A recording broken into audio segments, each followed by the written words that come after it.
last week when we met, Uncle Buggie said that it's kind of like he hears you tell a story, Uncle Reggie, that he thinks you didn't even grow up in the same house.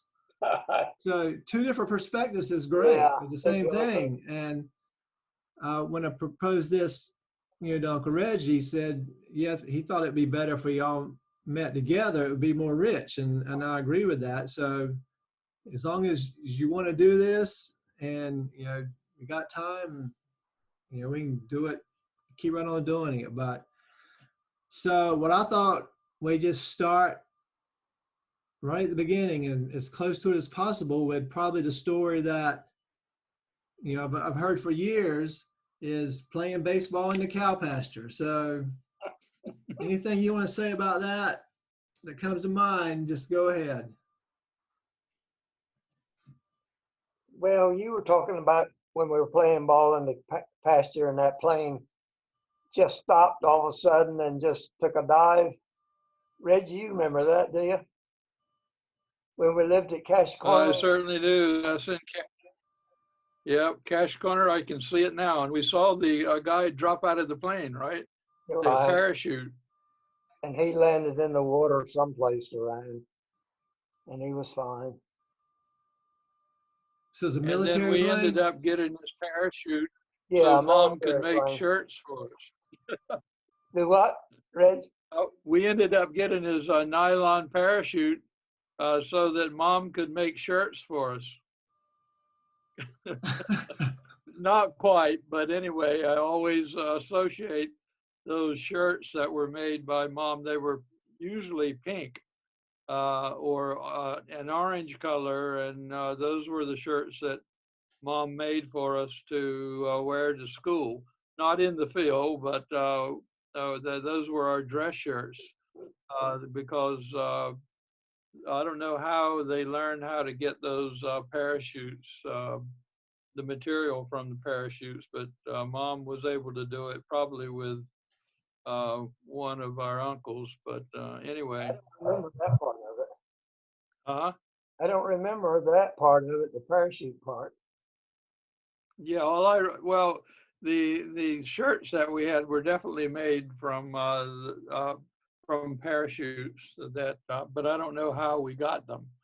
But that was another. I don't remember any shirt like that. Yeah, well. Mom made them for you. She liked you better than me.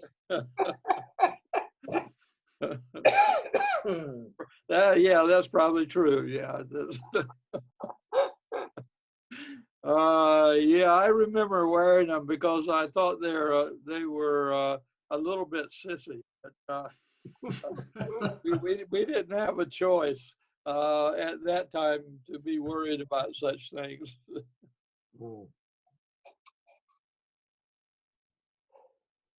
So anyway, back to the cow pasture and playing baseball. What was that like to you, Bug? Yeah, I remember trying to hit the ball over that fence, and the fence was not that far. And we tried and tried and tried to hit that ball over that fence. And Hugh Barnes, I remember Hugh Barnes out there trying. He was a big guy. He tried to hit it over the fence. And we spent more time out there by the barn looking for lost balls than we did playing. So where was that pasture? Right out beside the house in Cash Corner. It eventually burned down.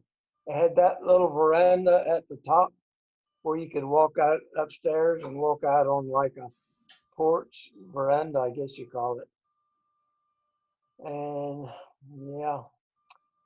yeah, I really love living there because we used to end up going swimming one day and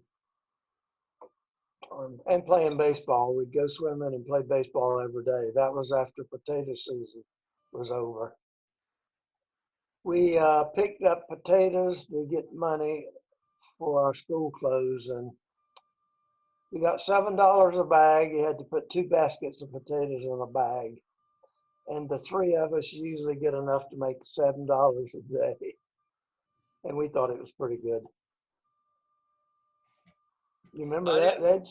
I don't remember getting that much per bag, but I remember the thing I was impressed by is that the black hands, which we called Florida hands, came up every year to pick up the potatoes, and we were in the field right beside them, and to see how quickly they could fill a basket was unbelievable.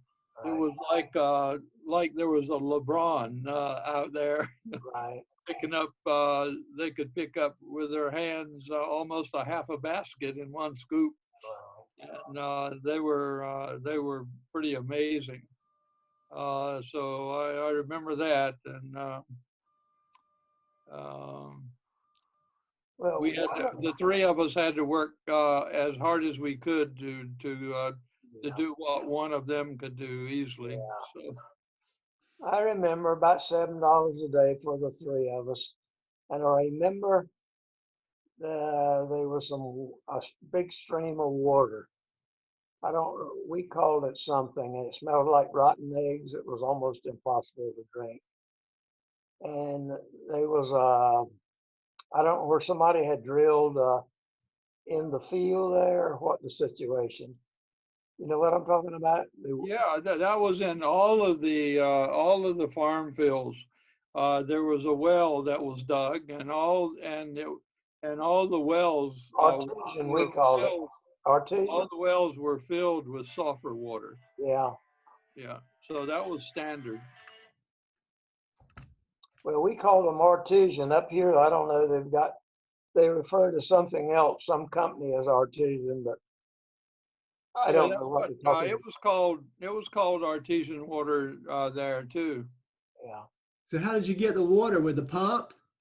No, it was No, just flowing. it was constantly flowing.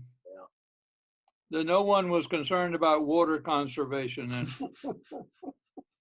It smelled awful and it tastes awful. So it's not like a refreshing drink during hard work. Well, I can remember that going to Pamlico County and the water smelling bad. yeah, different points. It had different degrees of the amount of sulfur that were in the water, but there in Cache Corner, it was pretty heavy. Um, that and iron. Yeah. Well, Daniel's really into tornadoes and hurricanes and all that. And I was telling him about one time when we were working in the field and this tornado hit. We lived down in Vandermeer then, right across from the church. Remember? I don't know where you in the field. Jack and I were in the field working, doing something. It might have been potatoes again. And that tornado came through. And when we got home, the church had been demolished and the house next door had been lifted up and set aside off its foundation. And then another time, I remember a tornado down there. Jim and I went down a week before Dad died. And the morning that we were going back to Delaware, Mom started screaming, and a tornado came right down that road that went to Stonewall School. And it picked up a pole and slammed it and tore up a few things there. But nobody was hurt or killed. But I I was was telling there that day too. that was two of my experiences with tornadoes, and that makes me a hero with Daniel. And Yeah, Chuck, I was there that day too, and I completely missed you were there that seeing. morning? Yeah, I didn't see the tornado or anything. I didn't either. We just heard it, and I didn't even hear it. you didn't hear Mom screaming. I heard that, but I thought she was just exaggerating. I didn't really believe her. And then, but I do remember that pole or whatever it was that you just were talking about, and It pulled I up remember a looking telephone over, but pole and threw it in the ground like a spear, yeah, and a yeah. little bit more damage. Not nobody's home or anything. Hmm. Well, let me ask you this. Yeah, I got I barely remember that. But going back to the Vandermeer, that's kind of where my memory doesn't go much back. I don't remember living in the Vandermeer place. Oh, you don't. No. That's where we got our ass beat by Dad because we threw his soybeans out on the ground. Yeah, right. Well, I Yeah, remember that story. I definitely remember that story, and it was beautiful. So, so that's kind of interesting because the first memory I have is living in that house at Messick. It must have been the place we lived before we moved to Vandermeer, I guess. I remember 3 places in this. And this was the place where it was along that loop road right there Yeah, in Messick, and it had a big yard. It was nothing but dirt and mud, depending on how high the tide was. yeah, And it had two houses connected, or 2 segments of the house, yeah. and one where we lived, and one was the kitchen, and so Right. forth. So Well, that's the only thing earliest I remember. well, Clyde Edgerton wrote a book called The Float Plane something, and he described that house in detail. Even the little cistern that was inside, remember? Yeah. Anyway, in the book, somebody fell in there and couldn't get out. And to me, it struck me funny the way he told the story. It would not have been funny to anybody else, but I almost wet my pants. I laughed until I cried, trying to visualize that person trying to climb out of that cistern. But Let yeah, me he explained that house just like he might have lived there, for God's sake. This How old do you think I was at that time? Well, I was about 6 because I was playing at Bruce Marsh's when I fell out of the tree on my face and broke my nose. And I thought I'd bleed to death. And finally we got it stopped, and I went home, and I'm not even sure I told Mom and Dad about it. I didn't remember. I didn't remember that. That was the reason you were so ugly. Yeah, that was. Well, I got out of the Army, and remember Alma, our cousin? Remember Alma, the nurse? Yep. Washington. Yep. Well, she worked for a doctor, and she said he could really fix me up, and he operated on it. He fixed the deviated septum, but he didn't do anything with Well, let me interrupt here a second. Sure. We got less than a minute before we're going to be turned off. Okay. Do you just want to end it for tonight, or do you want to go ahead and do another one tonight? It's up to you. It's up to you two. I don't care. I think we got a pretty good start. Okay. One of these days, I want to tell about inventing all these little games that we made up because you didn't have money to buy anything, and then as we got a little older, we realized everybody had gotten rich off of them. Go ahead and tell us, because you're the one that probably led most of those things. I'd like to hear your story about it. Well, you've heard the story about our little game. We played with the corn cobs and a little shield out of a basket shield. We chased everybody around and popped them with these little 2-inch pieces of corn cob. That was one of the things we used to do. But we used to play a little game where you had 10 or 12 feet on each side of you, and we played pepper. And you tried to hit the ball crisply by the guy pitching. And you could get a base hit on both sides, or if you fumbled it, that meant there was a guy on first base, and you tried to score runs. So you did it pretty crisp. But, the pitcher got pretty good at fielding the ball on that. That was one of them because we only had 2 people to play the game. So, we had to play with a limited number. And then we would play a game with about 3 people where we get these corn cobs and break them in about 3 inches and get chicken feathers and push them into soft spot of the corn cob, and they form like a little badminton birdie.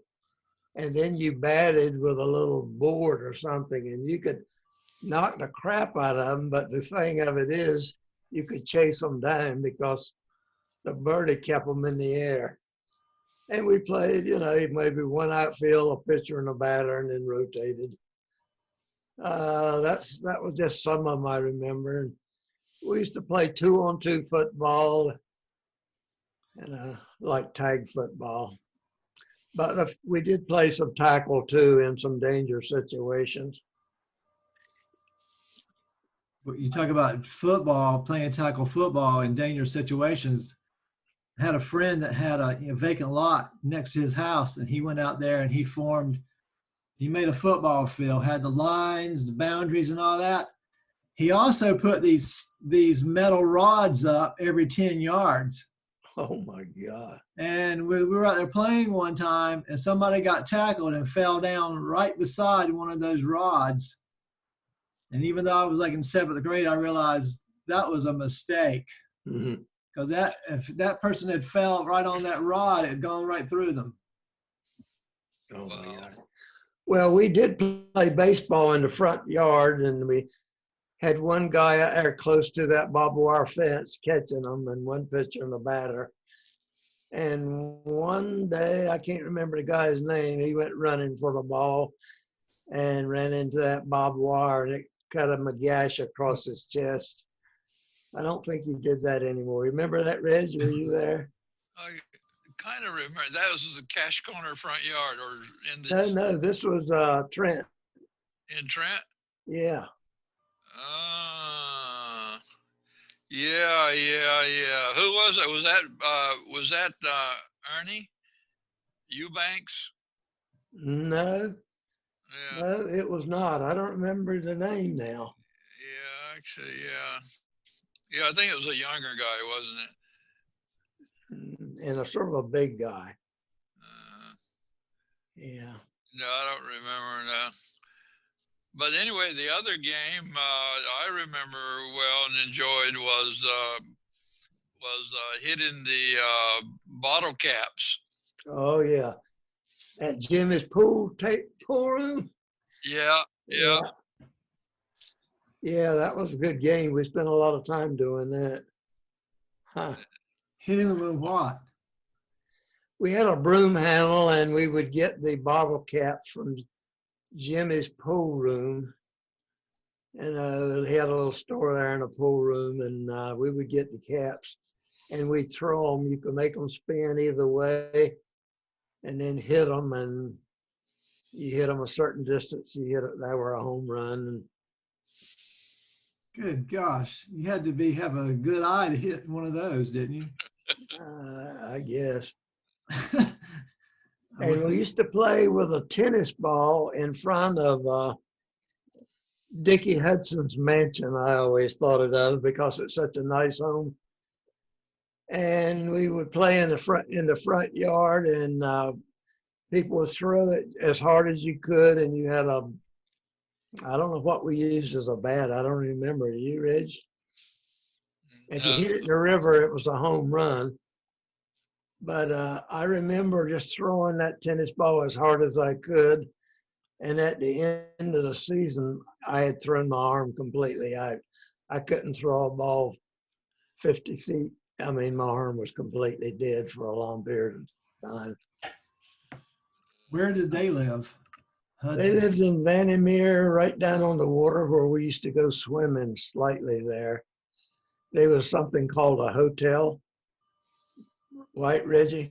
Yeah, that used to be called the hotel. That's where Mary Alice lived there. They lived there for a long time in that building. And the Lupton family, we used to, Jack and I used to go spend the night with the Luptons. Graydon was Jack's age, and Earl was my age. And we spent a lot of time staying with each other. When they lived in Hobart, we spent a lot of time with them. And then when they were in Vandermeer, we did the same thing. Was Graydon one of the ones that was arrested for marijuana trafficking in the 70s? we were talking about that tornado that hit the church last time. And I didn't mention our home was probably 100 yards from that church and that house that got demolished. You said this is some of your earliest recollection of growing up, Reg?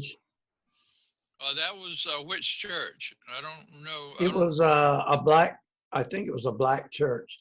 I remember going there one time, and one of Mom's friends was there, and I fell asleep in her lap. But the church was demolished. Only thing left was the steeple. And then there was a little house next door, and it didn't tear up the house. It just lifted it up and lifted it off the foundation, set it off a while. But our home was about 100 yards from that, down this little road across from the church.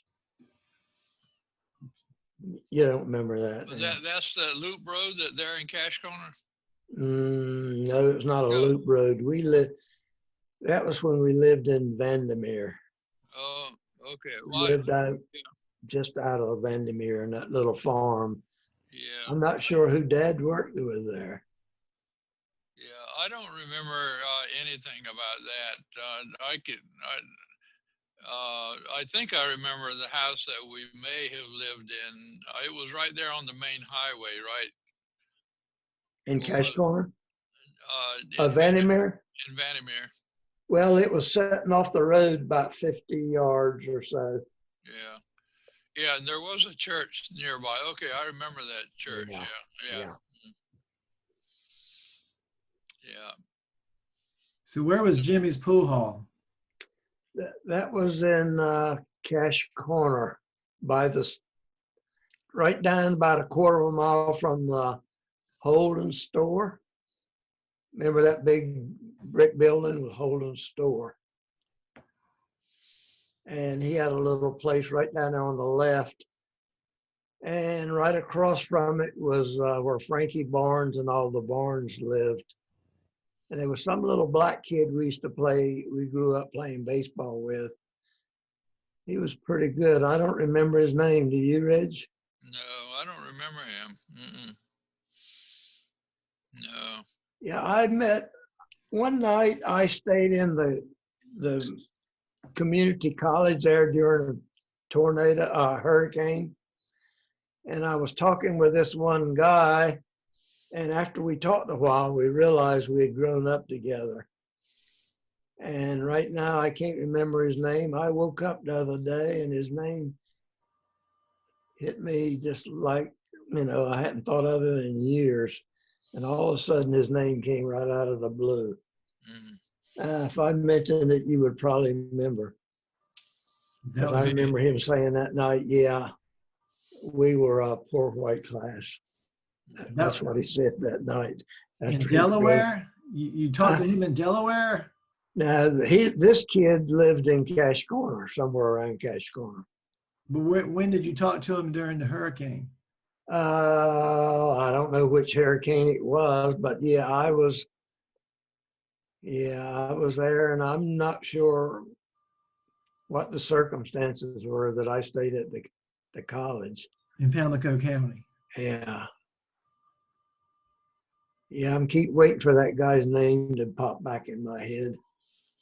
You'll think about it tonight or in the morning. I don't remember. Where's the community college? I don't even remember that. It's down there by Arapahoe, on that Arapahoe Road.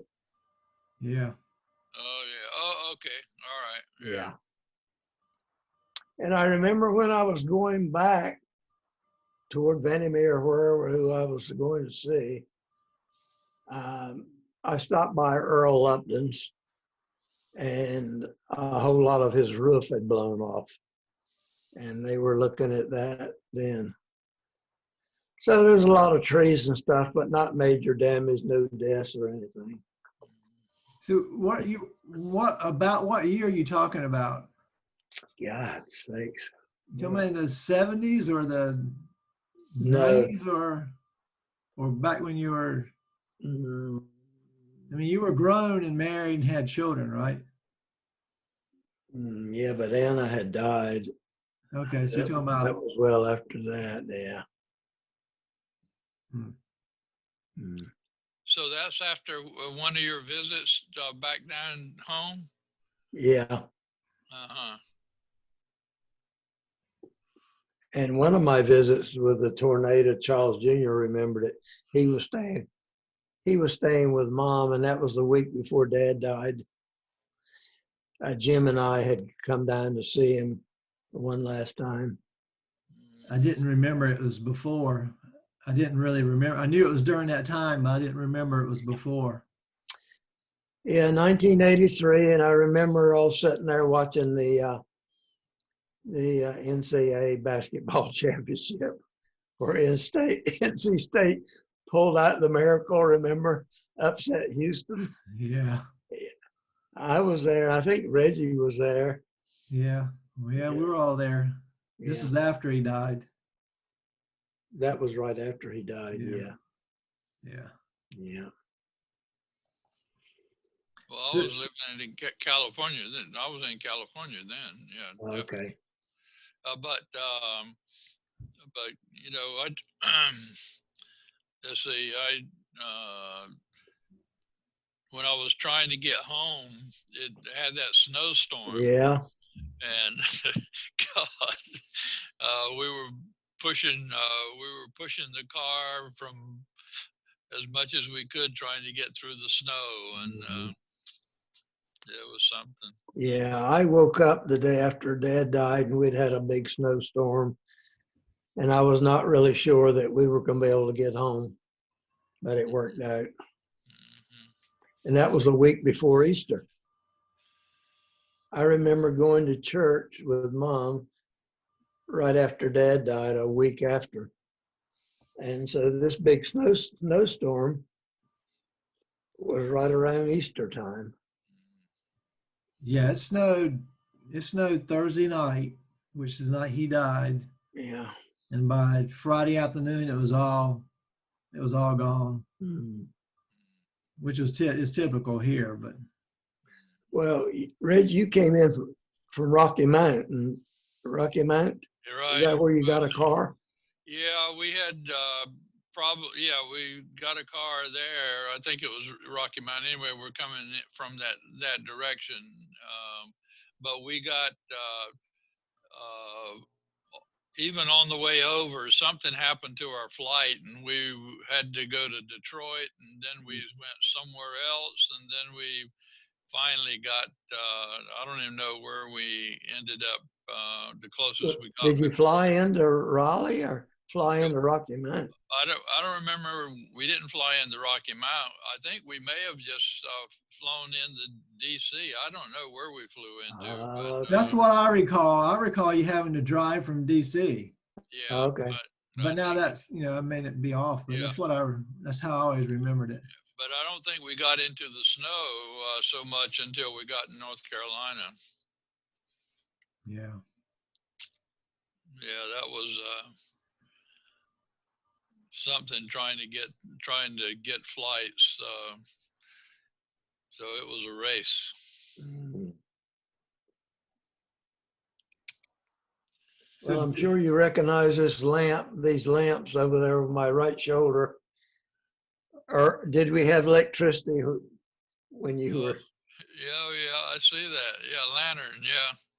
Well, this one, just the lamp. It didn't have the lantern, but I was telling somebody else recently about this lantern and how fragile this little filament was. Yeah. They used to break all the time, but boy, would they light up a room. Yeah. you were telling me about that. Yeah. That was me you were telling that to. Okay. So do either of you remember living in Pitt County? Of who living? Of y'all living in Pitt County, somewhere near Grifton or? No, Jack was born in Aden. Okay. Jack was? Yeah. I didn't know that. Yeah. Well, see, I never knew that anybody lived in Pitt County until we Is had. Aden in Pitt County? Well, Mama, we went to a family reunion, a register reunion in Grifton one time, and Mama said, "Oh, we used to live in a house not far from here." I don't remember I that at never all. knew that until then. I don't remember that at all. I Well, remember living all over Messick. I mean, 2 or 3 different houses in Messick. Well, you said Uncle Jack was born in Aden, so or did you not? You don't remember living in Aden? No, no. Okay, So I was 2.5 years old when Jack was born. okay. So you must not have been there long. No. I was thinking I was 6-year-old when Claudette died. But when I went to the graveyard sometime, you know, 10 years or so ago, and I started taking down some dates out of some of those tombstones, and I was not but 5 years old, I think. I remember standing out by a tree while the funeral was going on at the gravesite. so where did you live then? I mean, maybe I lived. I don't know. I guess I must have not been born at that time, or just a little, maybe born, maybe 1 year old or something like that. Yeah, I don't know. Remember Claudette, that loop road that we used to live around? But right before you entered that, it's just before you got to where Shirley lives now. You Right. turned left and you went down a road Yeah. a mile or two, and that's where we lived. I remember we had a radio operated battery. We certainly didn't have electricity. And I'm thinking that's where we lived when Claudette died. Hmm. There was a little store, trying to think what's the name of the people that own that little country store. Yeah, I remember the store. It's right there on the highway, right? Yeah. Mhm. And down the road a mile was 2 other stores. You had Mayo's, and Yeah. then right across from that you had, I don't remember. I don't remember the name of the guy that had the other store. Hmm. Yeah. well, I figured this might come up. So I found, Claudette found some information a few years ago, and I went and found that information. So your sister Claudette was born December 22nd, 1938. And she died November 24th, 1939. So I was born in 34, so that leaves me at 5 years old, right? 5 years old, right? Yeah. And you also realize those dates are very close to Christmas and Thanksgiving. Yeah. So I was thinking that she lived a year beyond, I mean, a week beyond her, but she didn't. She died a week before her birthday. So she didn't quite live to be 1. well, a month before. Was it a month? Month. Wow. Yeah. Yeah, my recollection of a whole bunch of things, not what they, that's why I need Reggie to check on me here on my stories. So she died when she was 11 months old, Yeah. Yeah. and that was in 1938. She died in 39. Mhm. Yeah. Wow. So I was born in 40. So Yeah, and I got a story about that. So when I lived there with grandmama, your mom, it was just her and I a lot of time. Well, most of the time at dinner, she would tell me a lot of things, and one of them was she was talking about that. I don't remember I don't remember giving any details about Claudette's death, but after it happened, Granddaddy, your father said to her, "Come, well, Shug, let's go ahead and have another baby," and that was you. yeah. So I wasn't. She wasn't pregnant then. I was thinking maybe she was pregnant then, but maybe not. No, that would have been 11 months, so Hmm.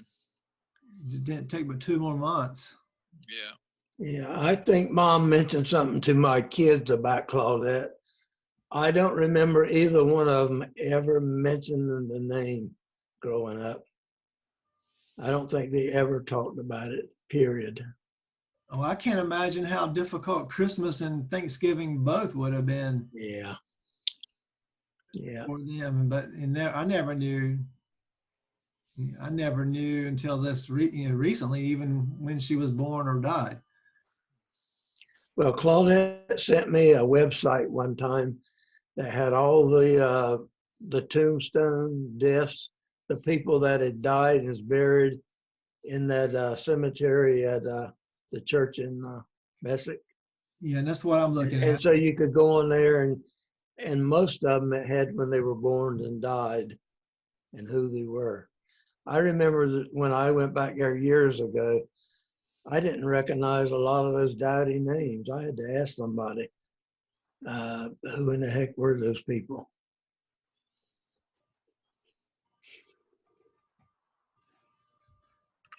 I remember the first time I saw her graveyard, her tombstone, Yeah. and I can't remember. It was some service guy had died. He was in the army, and we were there at the funeral, and that's when I first saw it. Hmm. I've been in that cemetery, but I don't remember if I saw that or not. Yeah, sort of a little one. I'm trying to think.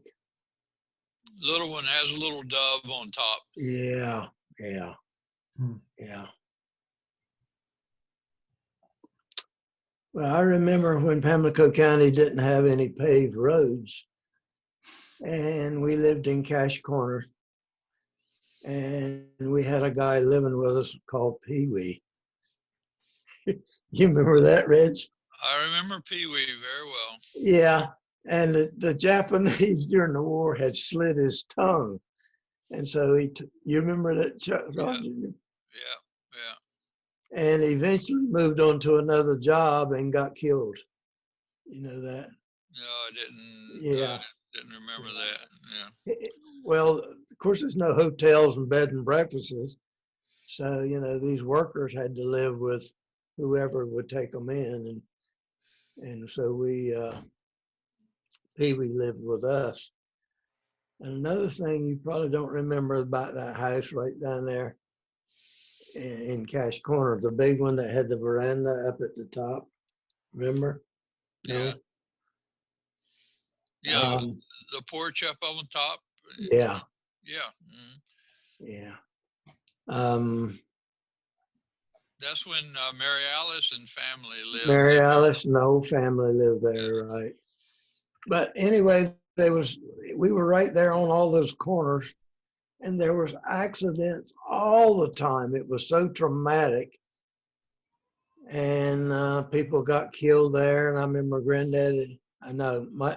our daddy had gotten some girl out of a truck that had run into ditch, and she was on our porch. And of course, it took an hour to get an ambulance or longer. And, this girl was really hurt bad. I think she eventually lived, but there was some terrible, terrible accidents there. I remember at one time, it's almost seemed like 2 or 3 Sunday mornings in a row. Exactly. That there was a car wreck there. Yeah, right. This is you know the corner we're talking about, Charles Jr. When you're coming from Bayboro, and then you're on the Bayboro Road, and then you turn left to go down toward Messick. Yeah. There's a little triangle there that goes with Vandermeer and goes to the store in Cash Corner, and then we were back on the other triangle with the house sitting back there. I was trying to find that on a map because I can remember going down there and hunting with Uncle Jack, and he would talk about, I remember a house in my mind that he said that you lived in. And I know in my mind where it is. But this house eventually burned down.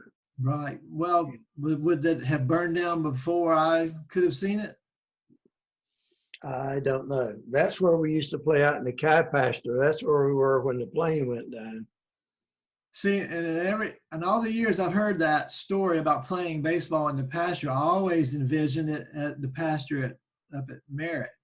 No, Yeah. no, it was Cash Corner. And it was not very big. And we tried like hell to hit the ball over the fence. And I remember Hugh Barnes Jr., he was a big guy, and he was trying. We all tried and didn't have much luck with it. But we spent more time when we fouled them off in the weeds looking for lost balls. I spent half of my childhood growing up looking for lost baseballs. Well, one of the reasons I couldn't hit the ball over the fence because they were all sogged with water and half the cover on them and so forth, and taped up. And Yeah, exactly. Do you remember that bat that A.C. Bennett's dad made? Or oh maybe yeah, yeah. Actually, I do. I remember that bat. that was a club. I don't know whatever happened to that thing. I had it for a long time. Yeah, I remember that bat. Yeah. Yeah, I remember it too. It was a homemade one, that's for certain. Yeah, God, it was a club. Looked like something the Stone Age people have been carrying around. I'm looking at that spot on the map where I remembered him talking about that, and there's something there now. What's there now? Right there, kind of right at one of the points of the triangle. Yeah. There's a house there now? I can't tell what it is.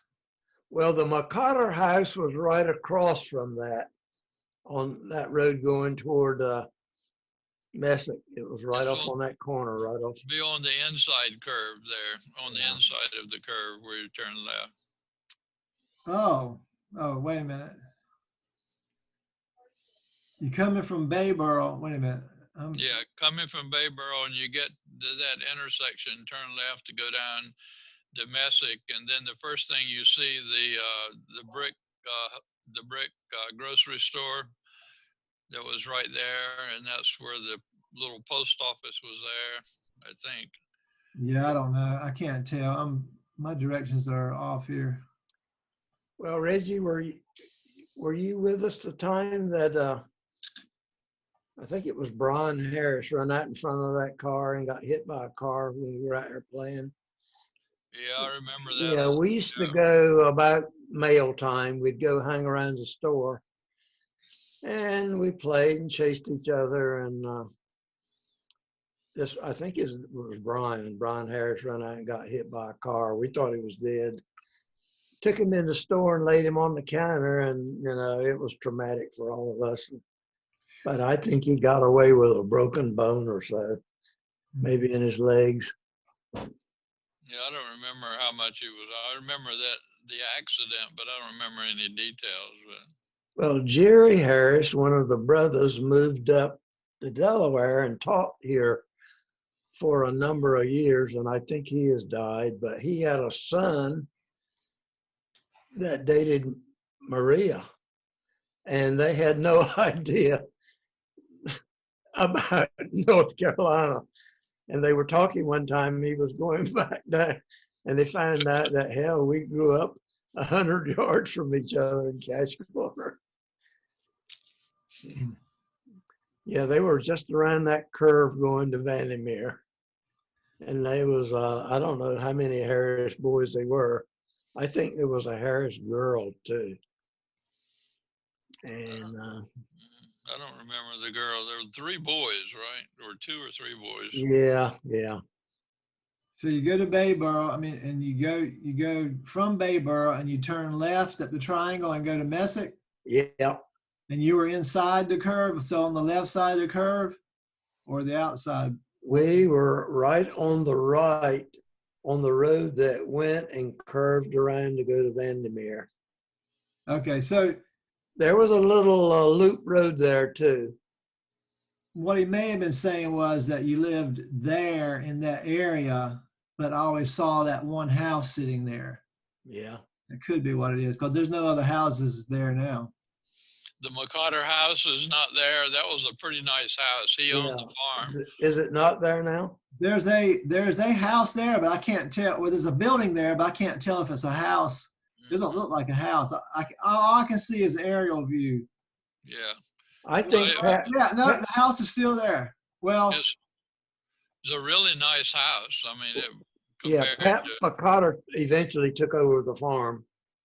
okay. Well, on Google Maps, the house is still there. I don't know how old this is, but yeah. And they almost always had a little Shetland pony. And they would invite us over to go for a ride. You could ride the Shetland pony every once in a while. McCotter, you talking about? Yeah, yeah. I remember their grapevines. They had a white and a black grapevine. Huh. And they would turn us loose in there, and they were great grapes. We ate until we couldn't. That ditch right there on the right-hand side of the road coming from Bayboro, and just in front of the house, we played baseball and things there in the yard. But I remember looking for a baseball in the ditch, and I saw a bullfrog, and pulled the bullfrog out and took over to McCotter, and he gave me a quarter for the bullfrog. Well, I remember we were playing with DeWitt, his grandson.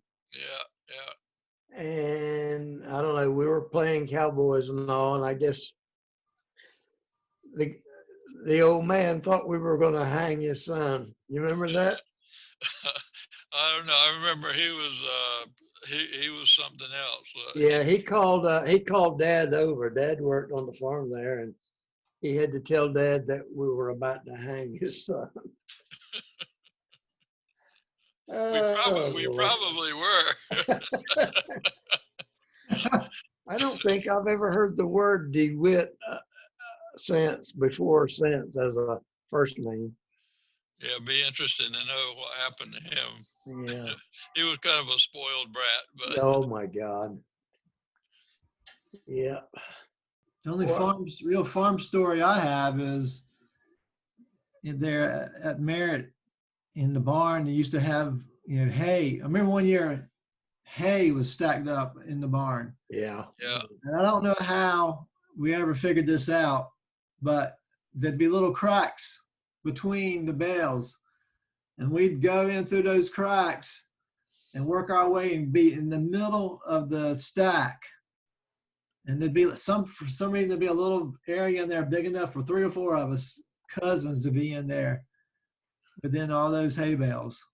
Oh, this was in Trent. Yeah. Yeah. Yeah. That's where that's the other game that we played with throwing corn cobs, soggy, wet corn cobs, and having corn cob fights in the haystack. And we use the basket lids as shields.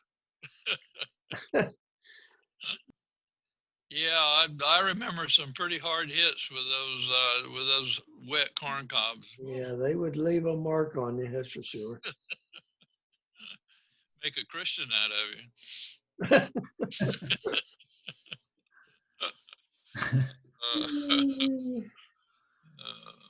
Yeah, well, Charles, I'd like to hear some stories about when you were spending all that time with Mom and Dad.